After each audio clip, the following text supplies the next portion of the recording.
Yo, what's up sa inyo lahat mga buddy? For today's video, ito yung trabaho ko dito sa South Korea bilang isang factory worker. At isi-share ko rin sa inyo mga buddy ang pag-apply sa South Korea at iba't ibang mga qualification sa pag-apply sa South Korea. Ang tanong ng ating mga aspirant, madali lang ba ang pag-apply sa South Korea bilang isang factory worker? Tapusin mo ang video ito dahil 4 minutes lang to para magkakaroon ka ng idea. At sana suportahan nyo ang aking Facebook page, Bizdakol TV ng South Korea. Dahil patuloy kong ibabahagi sa inyo kaming mga OFW dito sa South Korea, mga iba't ibang pamumuhay namin dito sa South Korea at mapakita sa inyo ang mga iba't ibang trabaho dito sa South Korea bilang isang factory worker. Ito ay sample lamang. Kung ano ba ang kadalasang trabaho dito sa South Korea na naghihintay sa atin kung tayo pumasa sa exam. Ang kampaning aking napasukan dito sa South Korea mga buddy ay paggawaan pala kami ng crane. Welder pala yung position ko dito mga buddy sa loob sa aming company. Hindi pala ako nag-aral sa TISDA para lang magkaroon ng in situ. At ang ibig kong sabihin ay wala po talaga akong idea sa pagiging isang welding nung nag-apply pa ako dito sa South Korea bilang isang factory worker. At high school graduate lamang po ang aking naabot sa pag-aaral. At pagdating sa education background, sa pag-apply dito sa South Korea, kung ikaw ay qualified ba o hindi. Mga buddy,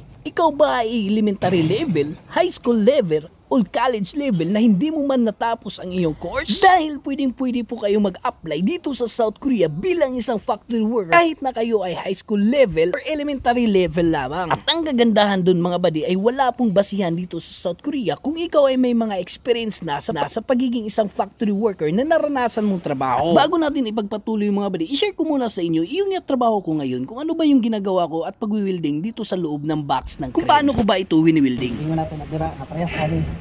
Siyempre rin ganyan.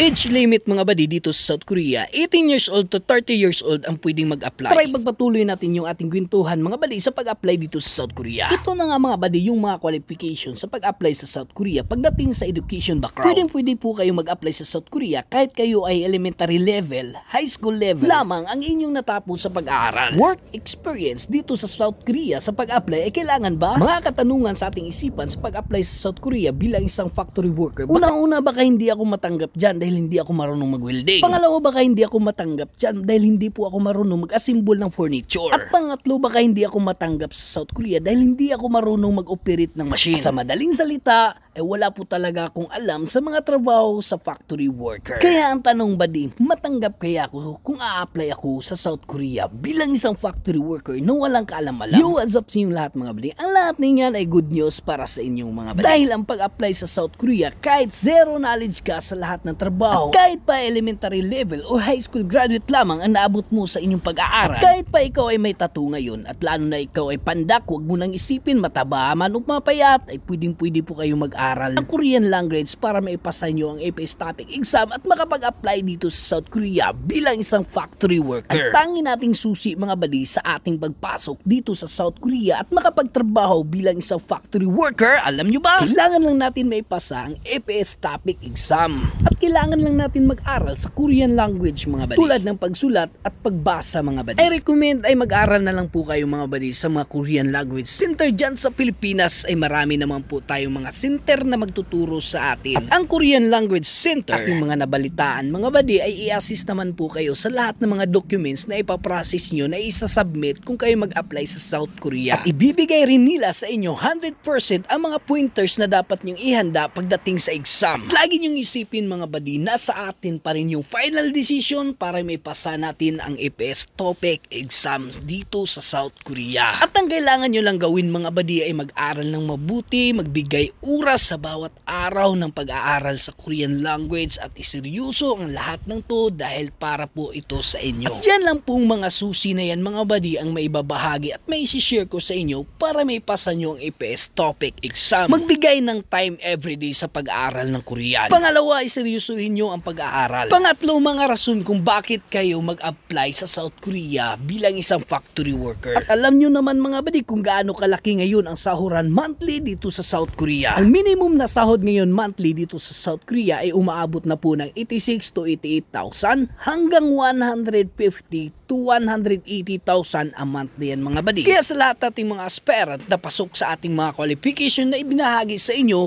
apply na. Huwag puro pangarap, kailangan nating gumalaw at umabante para sa ating mga pangarap.